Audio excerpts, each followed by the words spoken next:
And welcome in the Believe in Ole Miss podcast. Couldn't do what we do without all of our listeners and watchers. Thankful once again for all of you following us along the way. It was a big day in Oxford as the Rebels took care of Tulane in the very first college football playoff game on campus. And now it's the Georgia Bulldogs. And who better to talk about it than David Pollack, our friend on the Believe network. And he joins us today. David, it's an absolute pleasure to have you as we visit in pre-production. You do incredible work. And thanks for carving out a few minutes today. Oh, thanks for having me, man. The sip was rocking, I'm sure. And I love that we set the record for most Santa hats worn in one spot. That is the Guinness record. I'm all about Christmas. That was cool to see, man. When you look at this Ole Miss team, David, I know you saw not necessarily Georgia and Ole Miss are mirror images, but they do have the same record. They're 11-1. They have the same conference record, 7-1. But Ole Miss obviously had Georgia not necessarily on the ropes. I mean, they would eventually score 17 points and win the game. But it's just something about Kirby Smart and this Georgia team. What did you like about Ole Miss in that Georgia game, and what are you kind of anticipating in a couple of weeks in New Orleans? I like that Ole Miss. I like that they understood the way to beat Georgia and that they did it. Like, you know, a lot of people will go, wait a minute, Trinidad Chambliss going to Athens to play in front of, 100,000 people, going to be rocking, going to be crazy. Why would we throw the football and put the game on him? Well, it's because we had the biggest advantage out there, and the ball came out quick, and they understood coverages. Georgia played off. They threw the ball short. Georgia played off, like tight coverage. They took advantage of it. Trinidad scrambling, like – I think they did a good job of understanding, like, if you're going to beat Georgia, you got to make sure that you don't run it right at them. Lacey wasn't a factor in that game. And a lot of times if you say Lacey's not a factor in the game, who's one of the best running backs in the country, you're like, Mississippi's probably not doing real well. Ole Miss is going to lose. No. They were very much in the game, and they scored on their first 5 possessions. 5 drives, 5 touchdowns. So I think everything, went their way. If I'm going to give a critique on the other side, obviously, Brad, it's going to be the defense. And not getting stops, like any stops, like 0 stops. And that will be Pete Golding's challenge is, can they physically meet the demands that Georgia puts on you for a whole game? Because they don't make any bones about it. They got a QB that's going to run it. They got running backs that are going to run it. And let's be honest, their passing game is mostly revolved around screens, which is more runs. So physically, you got to strap your big boy pads on and be ready to play a full game because they are going to give body blows, and body blows. And then are you going to give out? That's the Georgia way. I know you watched the Tulane game, and you mentioned the Santa hats. By the way, I was told it was some form of a record of the number of Santa hats in the facilities. So who doesn't need an all-time record, right? Dang right. The facility was bumping. I mean, the Grove was where it's always at, but the stadium was on a different level, as I'm sure you saw on television. What surprised you, or what kind of jumped out at you about Ole Miss on offense or defense on a big win over Tulane, in which they went up 14-0 and just really never looked back? Yeah, it was like 7 plays, 175 yards, 14 points, no third downs. Like it was just, I mean, listen, Tulane's defense, we knew going in, they weren't very good. So like we didn't expect a lot of resistance. I expected the atmosphere because I know Ole Miss, man. Like, these aren't average fans. Like the Grove is one of the coolest spots in the history of college football. Like if you go anywhere, it's unique, it's awesome, it's cool. And the loudspeaker for Pete Golding and the response, that is exactly what you want. Like that's the best first-time head coach introduction, loudest applause in the history of the world, right? Like it was clear, man, because this is a university that feels like they just got betrayed. Right? That they feel like they just got slighted. In an opportunity in one of their best seasons to go do something magical, their coach says, I don't want you. Because that's what he said, right? And so I think that hurts, man. But I love the response of the way everybody competed, the way they had energy and were galvanized, and the way they cheered on their coach, and the way they responded to their coach, man. Because he's doing it for the first time, and sometimes that can lead to some hiccups. And so the motivation was there, the fans were there. Now this week will be a little bit bigger of a challenge.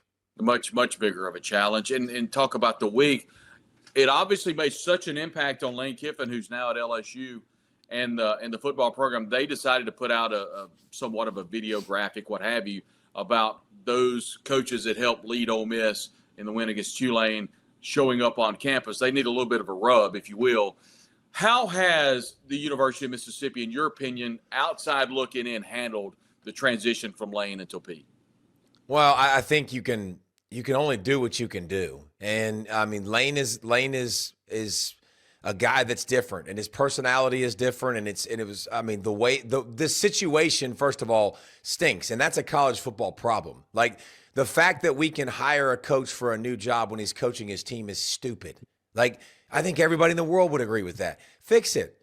This isn't hard. Like if you want a handshake deal, so be it. But everybody needs to finish their season. But coaches can't do it because of why? Because of the calendar. They've already had National Signing Day, right? Like you're going to the playoffs, you're going right up on the portal. Like there's a lot of reasons why that coaches probably, feel like they need to leave and go to their next job. But like we're robbing the sport. We're robbing Ole Miss of an opportunity of something they've never been able to do in this college football playoff era. So I didn't love it, man. I didn't love how it was handled. I wouldn't have done it. I would have probably chosen a different path. And I love that Lane found happiness. I think that was really cool. And I don't speak to a lot of coaches across college football consistently, but Lane is one of them because I'm proud of him. Like I've been proud of his sobriety journey. I've been proud of his faith, and his faith was continuing to grow. And like I feel like Ole Miss is the reason that happened. He found a place that was unique, that was different, that was still upper level football, but like small town feel, and I got your back and I want good for you, And then I think obviously to have the opportunity to leave and the way it went was probably just not the best look for college football. On our post-game show that we do following the games, I said that, which probably wasn't going to be well received from Ole Miss fans, but it felt like the game Saturday, David, was cathartic on a lot of reasons. You kind of turned the page. But I do think it's important to reflect on the fact that Ole Miss has the first 11-win season in program history. They were ranked in the top 25, I think, 48 straight weeks. That's a place that Ole Miss football hasn't been. And Lane Kiffin it was a large part of that. And I think and I hope that down the road he'll be able to come back and be welcomed as one of the best to ever do it in Oxford. Although it may take a couple of years to do that. He's going to come back next year with LSU. He ain't going to be well welcomed. Correct. That's obviously setting up to be a wild one. Is it fair to say, though, David, in your opinion, that while you can appreciate what Lane did, appreciate all of the wins, all of the things that he did in Oxford, but also have a level of uncomfortableness and disappointment by the way this all ended and how he handled it? Is it fair to say that Ole Miss fans could feel each one of those ways? Probably not right now. It's kind of like that relationship you had that when the breakup happens, like you need some time. Like it's going to have to, in the South, as we say, it's going to have to marinate for a little while before that happens. Like I think maybe you appreciate it, a little bit down the road, but I think you still feel spurned, and you still feel like, well, we're not good. We're not good enough. Why are we not good enough? We're winning 11 games. We're going to the college football playoff. We almost made it last year. Like, we're doing great things, and we feel like we can compete at the highest level. And I think they could. I think if he stayed, they could continue this. Like, with the GM and the relationships they have, the coaches they have, this wasn't going anywhere. This wasn't a flash in the pan. Like, and I think that new school college football is different than old school. I don't think it matters as much about putting a fence around the state. Yeah, the state's cool, but these kids are going to the highest bidders. Like, this is now pay for play purchase, right? Like I'm purchasing these people. It doesn't really matter what the school is anymore if you can bring, the money to the table. So I think that you should appreciate Lane, and you should appreciate the job that he's done. The offense that he brought, the Trinidad story was incredible. I mean, this is nuts, but it's also fair to say, like, dadgummit, why did you leave? Like, you didn't have to leave us. You could have stayed. So, yeah, I think there'll be some of that possibly down the road. Yeah, there was a lot of sentiment of obviously LSU, Alabama, Georgia, the creme de la creme jobs across the country have those tangible national championship trophies. So they have the Heisman Trophy winners. But in this day and age, what he is kind of grasping at LSU is exactly what he was building at Ole Miss, which I think a lot of Ole Miss fans are scratching their head why you head off to LSU. Looking at this Ole Miss football program this year, David, FanDuel right now has the game at 6.5 against Georgia. You talk about a new day in college football and programs like Indiana and Kurt Cignetti, what he's been able to do at Indiana program that was not winning very many games in years past. And then you got a new kid on the block with Ole Miss. Where are we at in the world of college football, specifically this year? And could you see someone not named Georgia, not named Ohio State win the national championship this year? Oh, absolutely. You definitely could. College football's changed, man. And I think it's interesting. For so long, everybody's like, we want parity, and then it happens, and it's like, oh, this sucks. I don't like this. Like, really? Like we've got the most parity we've ever had, in the sport. And Indiana might be one of the greatest stories we've ever had in the sport, to go from outhouse to penthouse with a first number one overall pick at QB and a Heisman Trophy winner and the number one overall seed and Big Ten champion. So I think that there's a world where that can happen now. Like, there's so many good teams. The talent is as spread across the landscape of college football as it's ever been, because of the transfer portal, because of the NIL. So that's the name of the game, right? Like, you got to find some diamonds in the rough. You need, if you don't have a system, and by a system I mean if you don't have a GM and you don't understand what this game is, this is why right now it's the best time ever. Like, the big guys haven't figured out. Some of the big teams haven't figured it out yet. Some of the littler teams, or teams without the history, have figured it out. They figured out the GM. They figured out the transfer pool. They figured out NIL. So, like, a lot of times, who's the team that wins? Who has the most resources, right? Like, it's been who has the best facilities in the past and the best recruits. Like, right now it's a little bit different because the talent's dispersed a little bit differently across the country, and everybody's been drinking through a firehouse learning a new system. That's why I give Billy a lot of credit for the GM for Ole Miss. He is unique and great. Like, and I know he's gone. He went to LSU, but like, that dude understood and understands player value, how to establish a system in which it's pay for play, and to iron it out in a way that everyone can decipher it, understand it, and realize why it's in place. And, and again, I think it benefits certain coaches more than others. There are certain coaches that will sleep on recruits' couches to get them. Like, they're going to inundate their phone with texts and calls and visit the school and more time, grind. And there are some coaches that they don't want to do that. Well, you don't have to do that as much anymore, because you can pay guys to come to your school, and that's okay, right? So it's kind of changed. There's a lot of great coaches in this system now that are going to be out of the game. Kleiman, out of the game. Mark Stoops, out of the game. Like, that's going to continue to happen in this world, because the business side of it has to line up with the structure and the coaching side. We talked with Director of Athletics Keith Carter, and he believes, or thinks anyway, that he supports a 16-team playoff.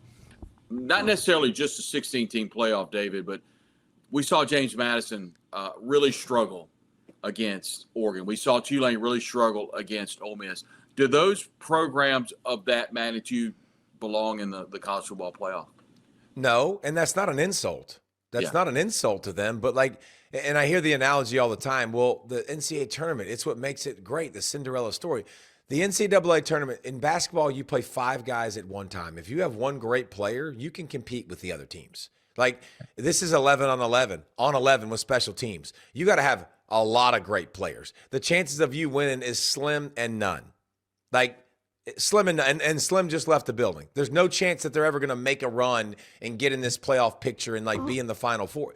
It's just not going to happen. So when you have a field of 12 and 2 of them are taken by group of 5s, like there's 67 Power 4 schools, right? Like those are some missed opportunities for teams for financial purposes, but also to be able to play for the whole thing. Like, if we could have fixed the tie-breaking thing with the ACC, like, and they just take their highest ranked team, Miami's in and Notre Dame's in, like JMU's out. Like, this is a system that hopefully we just keep making tweaks to. Like last year, the 1 through 4 seeding, it was awful. We fixed it, right? Like, they fixed that now this year, and I'm excited that they fixed it. Now this next year, let's make sure we get the other parts of this right. Why not expand it a little bit? Like, it doesn't matter. Why not encapsulate the championship weekend some way, somehow? Like, why not fix the calendar in college football a little bit, man? The calendar's bonkers. Imagine having free agency and imagine having the draft, free agency, and the playoffs in the same month in the NFL. Imagine that bull crap. Like, that would be the stupidest thing ever. Like, and that's kind of what we do in our sport. That makes no sense. So there's a lot of things we still got to figure out about the calendar. There were a lot of national football media writers in Oxford on Saturday, and the collective group were pretty much of the sentiment, this is awesome. I mean, having a game of the college football playoff on campus is awesome. And they even went so far as to say, let's push the bowl game back a week or two and allow some of these teams to really revel in that. And that was one thing Ole Miss fans were somewhat hoping is we don't want to be in that top 4 ranking because we want to host a college football playoff game. And it's really interesting. $74 million was the projected revenue stream to the city of Oxford. And that's incredible numbers for a very small community. What are your thoughts about the playoff moving forward, maybe moving more games to campus, maybe foregoing a bowl spot at least for a week or two?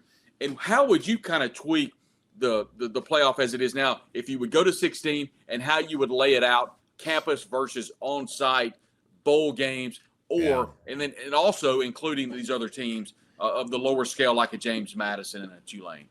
Yeah, the campus atmosphere is pretty dang cool. Like that's really cool. And like you just said, the financial benefit is great. And you deserve that, right? That's part of earning it. I'm very interested to see how the next round of the playoffs go because last year, 0 for 4 teams that had byes. No wins. Not a single one. So the rust versus, getting a tune-up, like Tulane game was a tune-up game, right? Like you weren't going to get beat at any point ever. You know that, but you get to run the systems, feel some things out, like shake off the cobwebs of being off for the holiday season. Like why not make this, 16?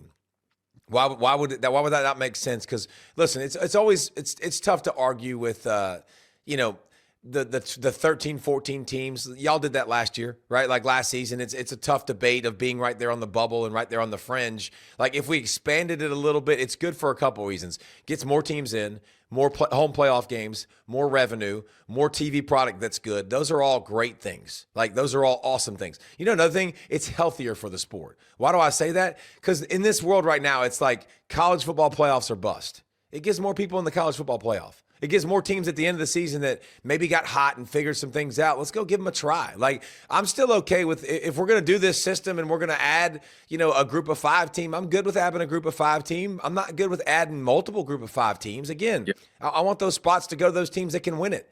Like, it would have been fun to watch Notre Dame. If you asked me to pick Notre Dame versus A&M or Miami, I'd pick Notre Dame. But they lost those games. Right. But they did find themselves. And it was a first-time starting quarterback that had to play those 2 games right out the gate. And then you go and you have a great rest of the season. So I think if we expand it, we encapsulate more teams, it's healthier for the sport. I think you just answered my next question. Is there a team, and obviously I believe Notre Dame was one of those, are there some teams that really have a legitimate argument or from a fan perspective would have liked to have seen like BYU, Notre Dame, Texas, Vanderbilt? Are there some teams that you think have a legitimate argument or would have been more fun to watch in this first round? Well, it just would have been more fun. Like those teams aren't going to go on a run. BYU's not going to go win the thing. I'm sorry, BYU fans, you're not. But it would have been fun to see BYU versus Ole Miss. Yeah. That would have been more fun. Like Bachmeier and company, they could have made you guys work and sweat. Now, it wouldn't have been as much fun for you guys because it would have been a more challenging game that it would have been maybe more of a nail biter. But like, I'd love to see Vanderbilt play Oregon. That'd have been awesome. Like, think about viewing those games, like the amount of eyeballs that would have been on those games. And now you're playing at least a quality team, right? Like a team that is that has a puncher's chance. So everything about it is better for the school. It's better for the system. It's better for BYU's players. It's better for BYU's coaches. Same for Vanderbilt, man. Vanderbilt had a historic season. That would have been really fun to watch. Texas might have been in this argument, right? If we had it at 16. Like a team that chose to challenge out of conference and go play Ohio State, and because of that loss, they're out of the playoffs. You can spin it any way you want. That's why they're out of the playoffs. Like, if they had 2 losses and they beat Oklahoma, they're going to be up there right near Oklahoma. Like, and it would have been more. So I just think we encapsulate more storylines and more teams that are, that are right there on the cusp. And again, that would mean the world to Vanderbilt to get in the playoff. Like, and I know they want to tell you they're going to go win it. They wouldn't have won it. They wouldn't have. But they would have been in it and had a chance. And then you give yourself and your fan base a chance to go at the end to play for it all. And the more we do that, I think the better. I didn't get a chance to watch in totality Texas A&M and Miami. We were working the Ole Miss game and trying to, do the best we could. All you really needed to watch was the second half. It was 0-0 in the first half. That's my question. Did that game surprise you at all? Yeah, I mean that sloppy of execution surprised me again. 3 weeks off, both teams. They both had 3 weeks off. So, and it looked like it. They looked like teams that had 3 weeks off. And really, really good defensive lines on both sides. And here's the thing. Offense is the part you worry about with timing and rhythm. You don't worry about defense. Like, that's why the name of my podcast is See Ball, Get Ball. I'm a dumb defensive lineman. You see the ball, you go get it. Like, it's not hard. It's not as complex and complicated. And defenses have already had the upper hand. Like, the world, remember, we used to say, you got to get to 30. Like, get to 30 and we'll have a conversation. Like, that world's not really a world now with the top teams in the country. Like, what was the Big Ten championship game? It's 13-10. Yeah. You know, like, I mean, there was a lot of mistakes by Alabama in the SEC championship game to get it from 28-7. Like, that's a different world, man. Like, that's crazy a couple years ago to think that you could score that little of points and be successful. So that's definitely changed the dynamics in college football. A couple more questions for you, David. Thanks for coming on. I think the timetable, we've talked about that a lot, rust versus play. The calendar's obviously messed up. Just from a standpoint of playing games, do you like how the playoff is structured in regards to the weeks of how the games are played? And secondly, what is the future, in your opinion, of the SEC championship game? Because right now, it doesn't feel like there are a lot of pluses. It feels like there are a lot of minuses in playing that game. I sat down with Kirby last week on our show, and Kirby is as driven and focused and motivated as anybody. And he played in the old school era where, like, win an SEC championship, and that matters more than anything. Like, that's what you go get. And I asked him about that, and he was like, I don't know if it can survive. And I'm like, what? Like, when you hear that from somebody like that, you're like, oh, okay, you kind of take notice. I don't think championship games will survive. What did they change, Brad? Like, Indiana and Ohio State, still 1 and 2. Right. Georgia still 3. Alabama still got in. ACC, you lost Virginia, which, was that a good thing? No, probably not, right? So, like, what happened? Texas Tech still got in. BYU probably got out. Like, what changed about that weekend, or what made a difference? And does anybody remember that last year Ohio State didn't play in the Big Ten championship game? No. They were national champs. That's all that really matters. So I think that we're probably going to get to the point where we get rid of those. You know, and that's fine if we're going to do that, but let's use it as another opportunity to make this thing a play-in. Let's use it as another opportunity to get more teams involved so we get more quality football, not bowl games that no one wants to play. They don't want to play them, man. Like, Notre Dame, there were several schools this year that opted out, and that trend will continue. Like, that trend's not going, just like McCaffrey and Fournette years ago. They started the trend of players opting out that went on steroids. The teams will be opting out as well. Like, that's going to continue to happen because the players are going to do it. Just like at Notre Dame, the players didn't want to play it. Like, they're out. They're done. Okay, well, if the players don't want to play it, I'm juggling a roster. Like, I want the extra practice as a coach. Like, I want as much practice for my young guys as I can. But if I'm juggling that and then I got 7 guys that are opting out to go to the NFL, and then I got 10 guys that are in the portal, like that are leaving, like, who the heck am I practicing with and getting better with, right? Like, it's a tough proposition. You know, we saw last year the Gator Bowl with Duke and Manny Diaz. He had a skeleton roster against Ole Miss, and it wasn't even competitive. And so I think there are some things you should deal with. From a calendar standpoint, do you like how the playoff kind of is structured right now, the dates of the different first-round games versus bowl games, semifinals, and then so on and so on? Well, I think if you move the calendar up and encapsulate championship weekend, you can play more consistently. You have more teams, you can spread it out as opposed to, taking everybody gets 2 weeks off after, some people, like, everybody gets the first 2 weeks to kind of heal and get right. And then you have other teams that have a bye. Like, I think we could kind of do a better job of making it like the NFL. There's a couple teams that get byes because they've earned the byes, but everybody else is playing. And then you play in the next round. You keep football probably going a little bit more and a little bit more consistency than taking so much time off. We have, like we said earlier, FanDuel has this game at 6.5. Real quick before we let you go, if we talk, what is Ole Miss's best chance of beating Georgia in New Orleans in the Sugar Bowl, David? I think Trinidad has to be Trinidad. Like he's going to have to do what he does, and that's run the football, like scramble, buy time, get the ball out quick, take some deep shots down the field. You saw that earlier in the season against Georgia. Like really be composed. He does a good job of attacking the middle of the field, and he does a good job attacking the outside too with the deep ball. Like he's got to play really, really well. This defense ain't the same defense they played. This defense made Georgia look in the mirror and go change some things. Like they are a lot more.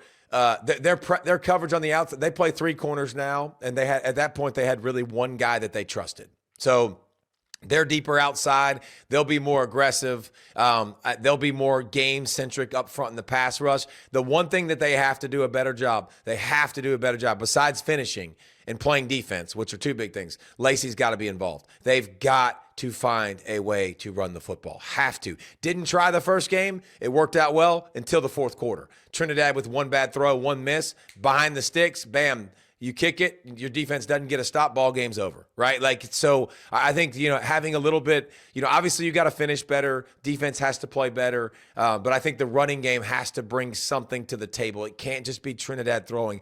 I don't think you can beat Georgia in this defense that exists now being a one-dimensional offense. Yeah, Lacey, as you saw, came out with a bum left shoulder, would come back in after a brace or foregoing a brace, and then would come back out again. So we'll have to see where he is from a health standpoint in a couple of weeks. Real quick, one more quick question before we have you. Pete Golding, very similar coaching arc as Kirby Smart. Both defensive backs, both come from a lower level, fight their way up. Pete Golding obviously coached under Nick, and we know Kirby did as well. Where do you see Pete Golding in a couple of years, David? I'd love to know, is there a chance, I'm not saying he's the next Kirby, but is there a chance he could somewhat follow that career path and be as successful or close to successful? Obviously, we don't know a lot right now, but what are your thoughts on Pete Golding in that career arc as similar to Kirby?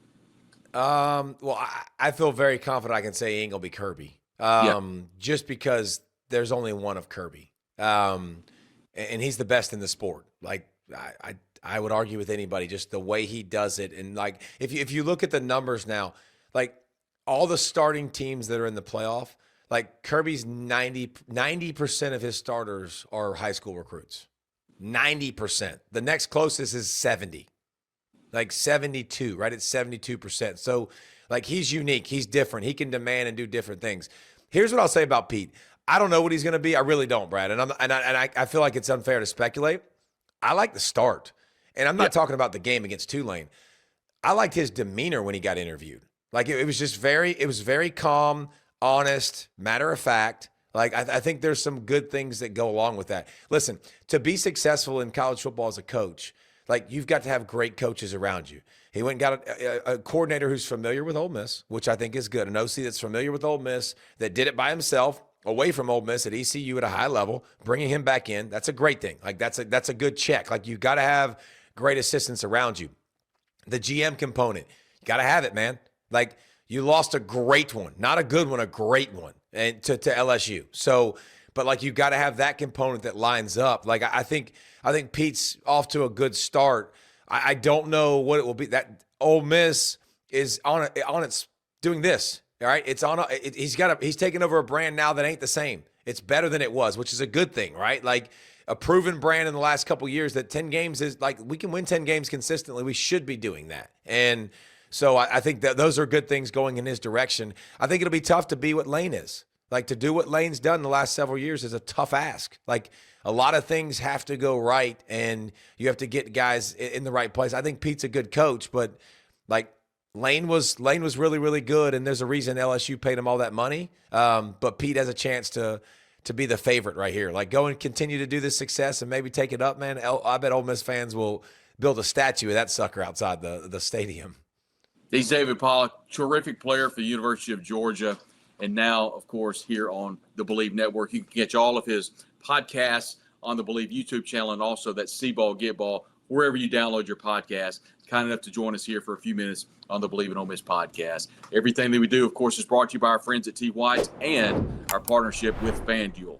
David, thank you very much for joining us. It has indeed been a pleasure. Thanks for all of your witness. Thanks for everything you do in the world of college football. It's been a privilege talking with you today, man. I appreciate it. Thank you, Brad. Appreciate you, brother. Good luck, Ole Miss. Hotty toddy.